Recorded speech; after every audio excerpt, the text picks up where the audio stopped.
கீதையில பகவான் கண்ணன் குந்தியின் மகனே, எதையெல்லாம் நீ செய்கிறாயோ, எதையெல்லாம் நீ உண்ணுகின்றாயோ, எதையெல்லாம் நீ படைக்கின்றாயோ, எதையெல்லாம் நீ கொடுக்கின்றாயோ, எந்த தவங்களை எல்லாம் நீ செய்கின்றாயோ அதனை எனக்கு அர்ப்பணமாக செய்வாயாக. பகவான் கண்ணன் குந்தியின் மகனை பார்த்து சொல்றார். யாரு குந்தியின் மகன்? குந்தியின் மகன் 5 பேர் இருக்காங்க இல்லையா? அர்ஜுனனை பார்த்து சொல்றார். ஒரே குழப்பமா இருக்குது. கண்ணனுக்கு வேற வேலையே இல்லையா? எப்ப பார்த்தாலும் கீதையை எடுத்து பார்த்தா எல்லாமே எனக்கு எனக்கு எனக்குன்னு கண்ணன் சொல்லிட்டே இருக்காரு. ஏன் இந்த கிருஷ்ணனுக்கு இதே வேலை? ஏன் எல்லாத்தையும் எனக்கு கொடு எனக்கு கொடு, நீ எது செஞ்சாலும் எனக்கு கொடுத்துறான்றான். நம்ம கொடுப்போமா? சொல்லுங்க பாப்போம். செய்வோமா?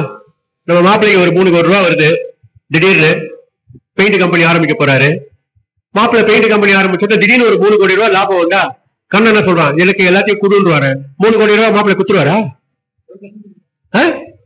1% கொடுப்பாரு. பாத்தீங்களா? கணக்கு பார்த்து சொல்றாரு 1% மாப்பிள்ளை கொடுப்பேன்றாரு இல்லையா? ஆனா கண்ணன் என்ன சொல்றான்? நீ எது செஞ்சாலும் எனக்கு கொடுறா அப்படின்றான் இல்லையா? அப்ப அதுக்கு என்ன அர்த்தம்? நீ எது சாப்பிட்டாலும், நீ என்ன தண்ணி பருகினாலும் சரி, உணவை அருந்தினாலும் சரி, எல்லாத்தையும் எனக்கு கொடுறான்றான் இல்லையா? அப்போ நம்ம என்ன பண்றோம்? பெரியவங்க எல்லாம் பார்த்திருப்பீங்களா? அந்த காலத்துல கையில சாப்பிடும் போது கையில ஒரு பிரசாதத்தை எடுப்பாங்க, சாப்பாடு எடுப்பாங்களா? என்ன பண்ணுவாங்க? கிருஷ்ணார்ப்பணம் சொல்லுவாங்க. கண்ணா கிருஷ்ணார்ப்பணம் சொல்லுவாங்க. எப்ப பார்த்தாலும் எது செஞ்சாலும் கிருஷ்ணான்வாங்க, எல்லாம் கண்ணனுக்கேன்னு சொல்லுவாங்க. அவன் என்ன சொல்றான்னா, இதுல உள்ள இருக்கிற அந்த ரகசியத்தை தான் நீ பார்க்கணும். நீங்க நினைக்கிற மாதிரி எந்த மதத்திலயும் இப்படி ஒரு அருமையான விஷயம் எந்த மதத்துக்குமே கிடையாது. சொரணை இல்லாத மதம் தான் எல்லா மதத்தையும்.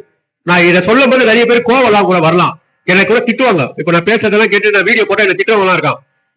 எந்த மதத்திலையுமே நம்ம மதத்துல இருக்கக்கூடிய அந்த அழகு, அனுபவிக்கிறது, உணர்வு பூர்வமாக உணர்ச்சிகரமாக இறைவனை வணங்குவது எல்லாமே எந்த மதத்துல இருக்குன்னா இந்து மதத்துல மட்டும்தான் இருக்கு, எதுலையுமே கிடையாது. மழை மாத்துதல் சொல்லுவாங்க. அந்த மழை மாத்துதலை பத்தி நிறைய பேருக்கு தெரியாது. விவசாயம் பண்றவங்களுக்கு தான் தெரியும். நம்ம மாப்பிள்ளைக்கு தெரியும், மழை மாத்துவாங்க, தண்ணியை மழை மாத்தி விடுவாங்க.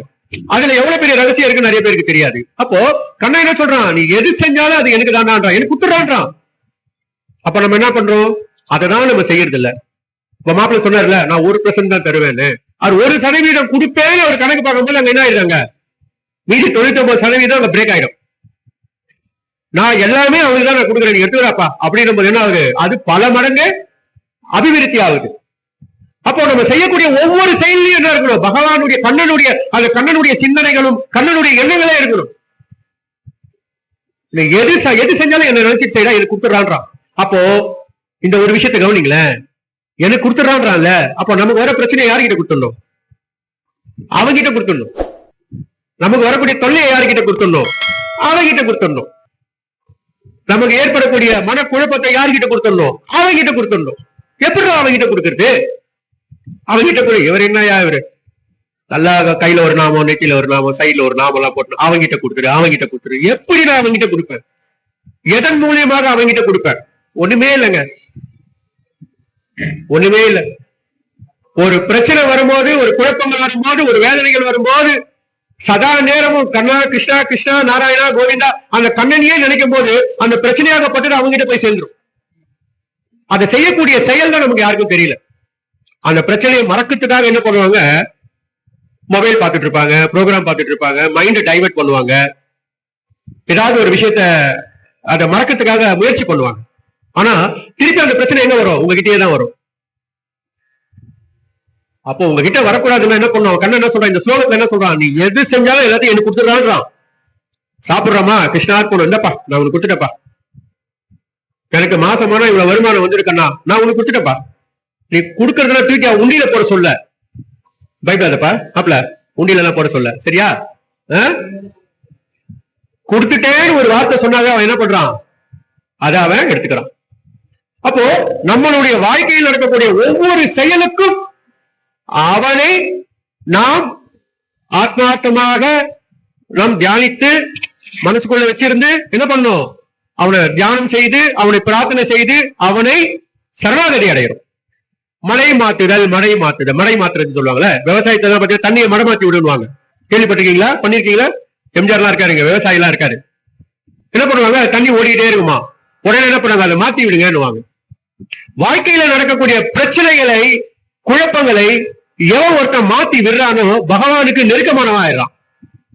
அந்த பகவானை நினைக்கும் போது, அவனையே தியானித்து அவன் மீது நம்பிக்கையோட சரணாகதி ஆகும் போது, உன்னுடைய பிரச்சனைகளும், உன்னுடைய கவலைகளும், உன்னுடைய துன்பங்களும், நீ என்ன நினைக்கிறியோ, என்ன வேதனைப்படுறியோ அத்தனை என்ன பண்றான், பகவான் மாத்தி விட்டுறான்.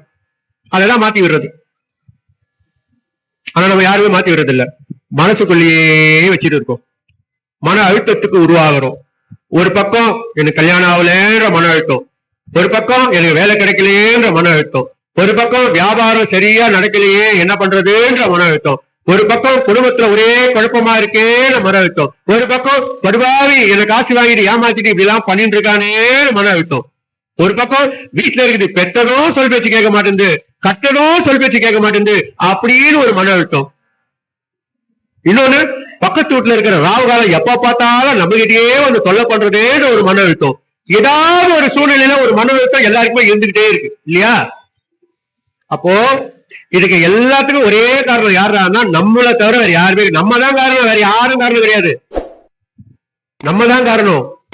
எல்லாத்துக்கும் ஒரு முடிவு உண்டு, எல்லாத்துக்கும் ஒரு எண்டு உண்டு, எல்லாத்தையும் கடந்து போவதுக்கு உண்டான மனசு உண்டு. ஆனா நீங்க என்ன பண்றீங்கன்னா, எல்லாத்தையும் குப்பையும் தூக்கி உள்ள போட்டுக்கிறீங்க. என்ன சொல்றான், குப்பையெல்லாம் தூக்கி வெளியே போட்டு என்ன உள்ள போடுறான்றான் கண்ணு. கிருஷ்ணன் அதெல்லாம் சொல்றான், என்ன போடுறா உள்ள. அதுதான் வயசானவங்க அந்த காலத்துல ஹரே ராம ராம ராம ஹரே ஹரே, ஹரே கிருஷ்ண கிருஷ்ண கிருஷ்ண ஹரே ஹரே, ராம ராம ராம ராம கிருஷ்ணா கிருஷ்ணா, ஏதாவது ஒரு ஜபம் பண்ணிட்டே இருப்பாங்க. சும்மா மனசுக்குள்ளேயே ஜபமாலையே உருட்டிட்டே இருப்பாங்க. நம்ம எதை உருட்டுறோம், மொபைல்ல கைதான் போகுது, தள்ளுது, ஷார்ட்ட டக்கு டக்குன்னு தள்ளுது, இன்ஸ்டாகிராம்ல தள்ளுது, மணி எல்லாம் தள்ளுறது இல்ல, ராமா கிருஷ்ணா எல்லாம் தள்ளுறது இல்ல. பிரச்சனை வந்தாதான் பெருமாள் கண்ணுக்கு தெரியும், ஆத்தா கண்ணுக்கு தெரியுவா, மாரியாத்தா கண்ணுக்கு தெரியுவா, முனீஸ்வரன் கண்ணுக்கு தெரியுமா, அதுவார குடிகார பயிலா இருந்தா அவனுக்கு கற்பனை சாமி கண்ணுக்கு தெரியும். ஏன்னா அந்த கோட்டை வச்சு சாமி கொடுக்க முடியும். குடிகார பயிலுங்க அந்த சாமி தான் கண்ணுக்கு தெரியும், ஏன்னா அந்த சாமி கோட்டை கொடுக்கணும். நம்ம சாமி எல்லாம் வாங்கிக்காதுல.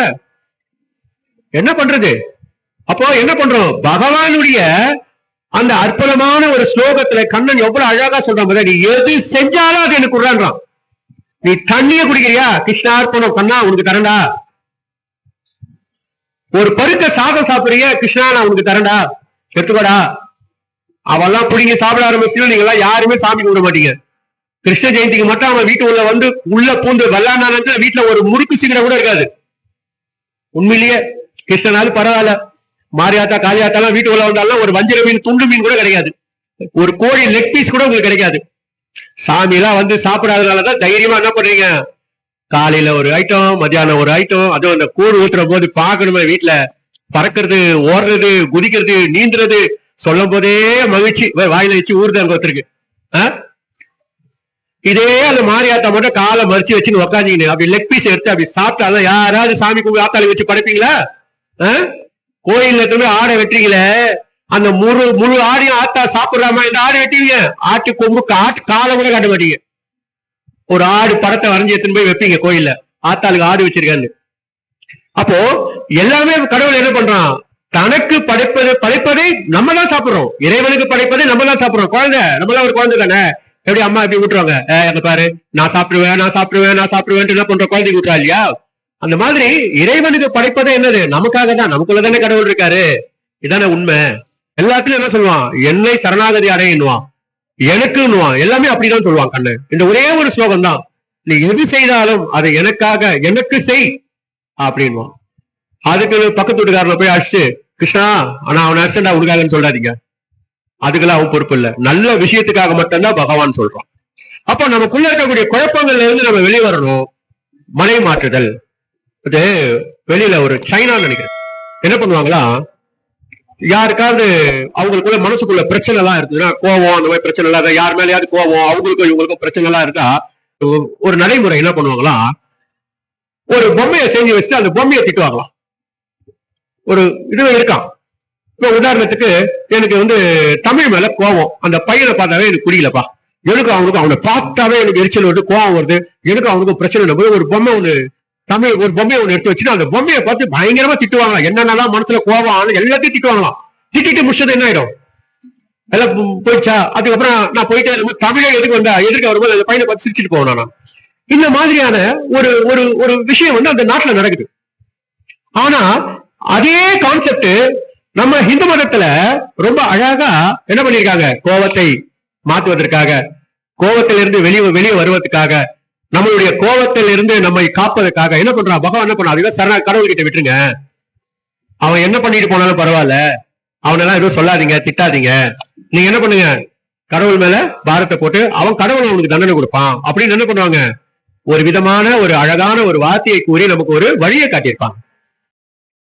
குருச்சேத்திர யுத்தத்துல பாத்தீங்கன்னா கடைசி 99.9% கிருஷ்ண சண்டைக்கே போக மாட்டான், சமாதானத்துக்கே போவான்.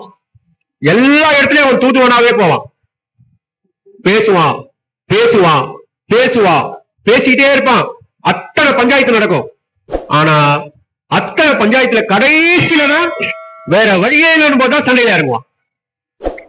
அந்த 99.9% அவன் பேசும்போது அந்த இடத்துல யாரு தப்பு பண்ணது, துரியோதனா சகுனியா அப்படின்னு பார்த்தா துரியோதனையும் சொல்ல முடியாது, சகுனியும் சொல்ல முடியாது. அந்த அவையில் இருக்கக்கூடிய பெரியவர்கள் இருக்காங்க பாத்தீங்களா, முக்கியமானவங்க எல்லாம், அவங்க எல்லாரும் அமைதியா இருந்ததுனாலதான் இந்த பிரச்சனைக்கே காரணம்.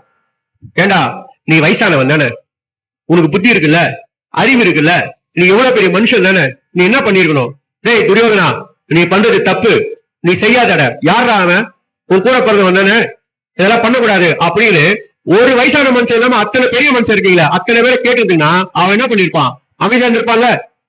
ஏன் அந்த இடத்துல கேட்கல, பீஷ்மர் கூட ஏன் அந்த இடத்துல கேட்கல, பீஷ்மர் கூட அமைதியா தானே இருக்காரு, ஒரு கட்டத்துல பேசுறாரு, அதுக்கு மேல அவரால் அந்த விஷயத்துக்குள்ள போக முடியல.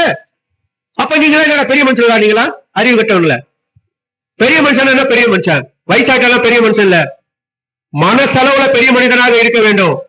அது சின்ன சின்ன பசங்க கிட்ட கூட அந்த மனசு இருக்கு, வயசானவனா பெரிய மனுஷன் கிடையாது, மனசுல பெரிய மனுஷனா இருக்கணும். அப்ப அந்த இடத்துல இவங்க எல்லாம் சரியா இருந்தா இன்னைக்கு அன்னைக்கு இருக்கக்கூடிய காலகட்டத்துல அப்படி ஒரு பெரிய பிரச்சனைக்கு வரதுக்கு வாய்ப்பு இல்லாம போயிருக்கும். கண்ணன் எவ்வளவு முயற்சி பண்றான், கடைசியில என்ன ஆகுது, கை நழுவி போகுது. கடைசியில அர்ஜுனன் என்ன ஆயிடுறான், கருணாகரி ஆகிறான். ஆன பிறகுதான் ஒவ்வொரு விஷயத்தையும் சொல்றான், டேய் இதை இப்படி பண்றா, இதை செஞ்சா இதற்கு உண்டான விளைவு இப்படி வரும் அப்படின்னு அவனை என்ன பண்றான், வழி நடத்துறான். நம்ம எல்லாருமே அர்ஜுனன் தான், நம்ம எல்லாரையும் வழிநடத்துறது கண்ணன் தான், நம்ம எல்லாரையும் வழிநடத்துறது கிருஷ்ணன் தான். ஆனா நம்ம என்ன பண்றோம், அந்த வழிய கடைபிடிச்சு போறதில்ல. எல்லாரும் ஒவ்வொரு மாசமும் தவறாமல் இந்த பௌர்ணமி பூஜையில கலந்துக்கும். இது சாதாரண ஒரு பூஜை கிடையாது. உங்க எல்லாருடைய குடும்பத்திலையும் சந்தோஷத்தையும் நிம்மதியும் அஷ்டலட்சுமியுடைய கடாட்சமும் எல்லாமே உங்களுக்கு கிடைக்கக்கூடிய அற்புதமான ஒரு அனுகிரகத்தோடு நடக்கக்கூடிய பூஜை சத்யநாராயண பூஜை. இந்த கீதையுடைய இந்த ஸ்லோகத்துடைய அர்த்தம் இதுதான். அடுத்தது சாத்துமுறை.